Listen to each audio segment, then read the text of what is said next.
বিবাহ হচ্ছে আসলি বিবাহ। আসলি বিবাহ মানে যাকে ভালো লেগেছে তার ইচ্ছা জিজ্ঞেস করার দরকার নেই, তার স্বীকৃতি নেওয়ার দরকার নেই। ভালো লেগেছে মানে ভালো লেগেছে, তোলো নিয়ে আসো, বিয়ে করবে। জগতের মধ্যে তো সব হয় দেখা যায়, কিন্তু ভগবানই সব কাজ করছেন। কৃষ্ণের বিবাহের আরম্ভই এখানে হয়েছে যে রুক্মিণীকে ভালো লেগেছে তুলে নিয়ে এসছে, আসলে বিবাহ। কেন? সর্বদা কৃষ্ণ চরিত্রকে সাবধান হয়ে শ্রবণ করতে হয়, না হলে পতন হয়ে যাবে। পরীক্ষিত সম্পূর্ণ রাসের কথা শোনার পরে যখন তার মনে সংশয় এসে গেল, তুমি এদিকে ভগবান শব্দের দ্বারা রাসটাকে আরম্ভ করলে, আর এদিকে পরদারা বিমর্শন, পরের স্ত্রীকে নিয়ে নৃত্য করা, কি ভগবানের কাজ? এ তো মহাকামী, সাধারণ মানুষ করে না। পরদারা বিমর্শন। তখন সুখদেব যে একটা শব্দ বলেছেন, ক্বচিৎ। কৃষ্ণকে, কৃষ্ণের চরিত্রটাকে যদি ভালো করে বুঝতে চাও তো সর্বদা কৃষ্ণের চরিত্রটাকে অনুকরণ করতে চাও না। রাম চরিত্র অনুকরণীয় আর কৃষ্ণ চরিত্র অনুশীলনীয়। ক্বচিৎ, অল্প না, নাহলে পতন হয়ে যাবে। ভগবান আগে বুঝিয়ে দিয়েছেন অর্জুনকেও, জন্ম কর্ম চমে নিত্যম এবং ইয়ো বেত্তি তত্ত্বতঃ ত্যক্ত্বা দেহং পুনর্জন্ম নৈতি মামেতি সূর্যঃ। অর্জুন, আমার জন্ম কর্ম সবই নিত্য। আমার লীলাটাকে বোঝা তখনই সম্ভব যখন আমি কৃপা করে জানিয়ে দেব, নাহলে পতন হয়ে যাবে। তাই রুক্মিণী প্রথমে মায়ের পুজো করেছে, আর আদিশক্তি জগৎজননী মা পরম্বা ভগবতী দুর্গার আজ পর্যন্ত না পুজো করে কেউ কৃষ্ণকে প্রতিরূপে পায়নি। তাতে সীতা হোক, রুক্মিণী হোক, ব্রজগোপিনী হোক, কেউই হোক, তারা আদিশক্তি মাকে পুজো করেছে। সীতাজি তো মাকে পুজো করতে গেছিলেন, দুইবার গেলেন। প্রথমবার পুজো করার পরে দ্বিতীয়বার যখন গেছেন তখন মাকে পেয়েছেন। তখন মা ওনাকে মনের মতো বর দিয়েছেন, মানো জানি রাজ্য মিলহি সৌবর সহজ সুন্দর মানো জানি রাজ্য মিলহি সৌবর সহজ সুন্দর মানো জানি সহজ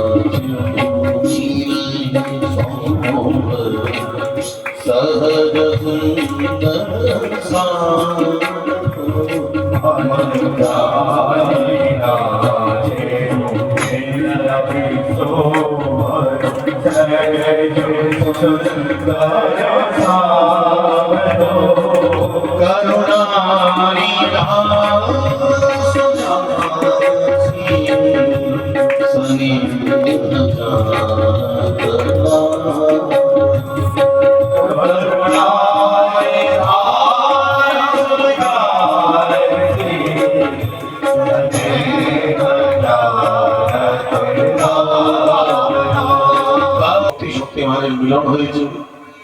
সুখদেবজি বলছেন, রুক্মিণ্যাহরণং শ্রুত্বা গীয়মানং ততস্ততঃ দ্বারকায়াম অবুদ্রাজং মহামোদৌ পুরুষাং।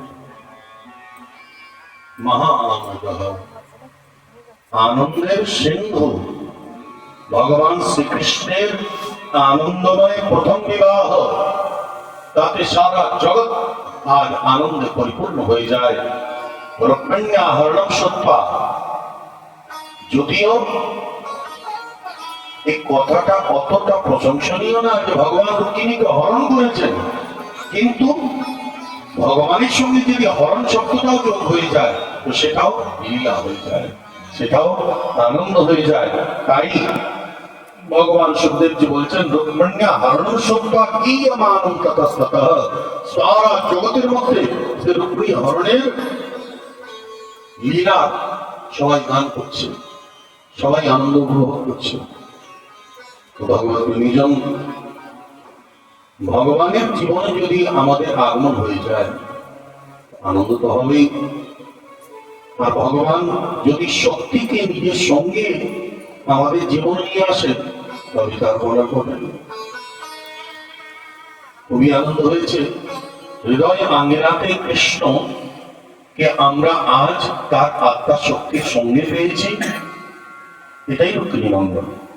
রুক্মিণী মঙ্গল মানে ভগবানের কেবল রুক্মিণীর সঙ্গে বিবাহ মাত্র না, রুক্মিণী হচ্ছে আমাদের মতো সমস্ত সাধকদের জীবনে সদ্গুরুদেব কৃপা করে মন্ত্র দান করে নাম দান দিয়ে দীক্ষা দিয়ে সেই জীবকে সংসার সাগরে থেকে তুলে কৃষ্ণের ব্রহ্মের সঙ্গে সাক্ষাৎকার করে দিয়া সেই হলো রুক্মিণী মঙ্গল। আমরাই সবাই রুক্মিণী। আমাদের মতো জীব এই রসাতলের মধ্যে নিজেকে সামলাতে পারছে না, কিন্তু শ্রী গুরুদেব কৃপা করলেন নাম দান করে তাকে নিজের হাতে তুলে সোজা গোবিন্দের চরণে দিয়ে দেন। এটাই হল রুক্মিণী মঙ্গল। তাই যখন এত আনন্দ হয় তো একটা হিন্দি গান গাওয়া উচিত।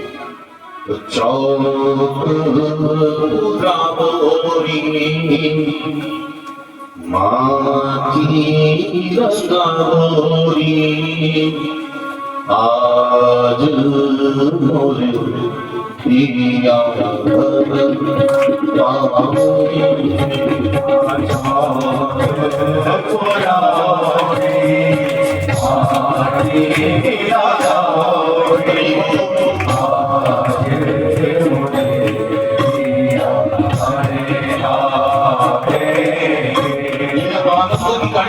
कितने जन्मों से इस घड़ी का इंतजार था और जीव को जब तक श्री गुरुदेव कृपा न करके प्रभु के साथ में मिलन न करा तब तक ये बेचैन रहेगी, व्याकुलता बनी रहेगी। ये आज वो घड़ी आई, इंतजार की घड़ी समाप्त हुई, गुरुदेव ने कृपा किया और हमें उठाकर गोविंद से मिला दिया। तो मंगल द्रव्यों से सजा अपने देह को मांगलिक द्रव्य से सजाओ। और हमारे अलंकार क्या है?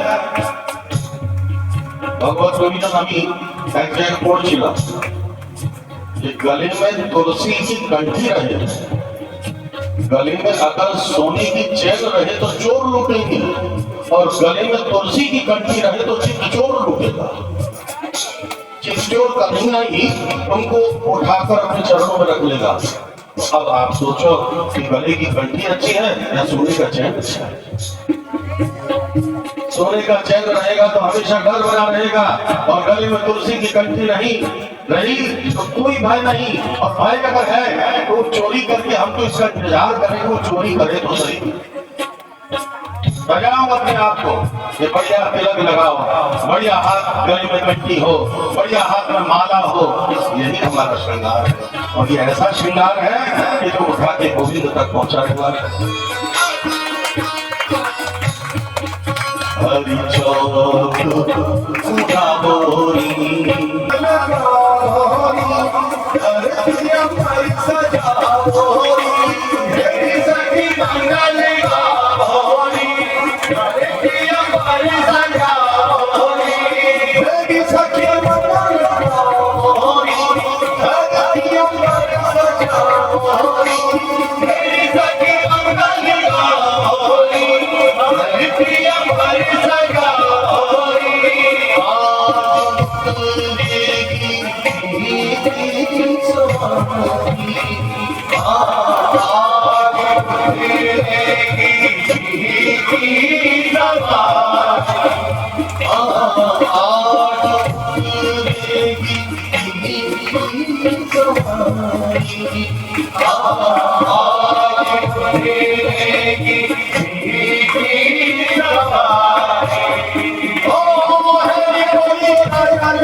अनहद राग बजाओ सब।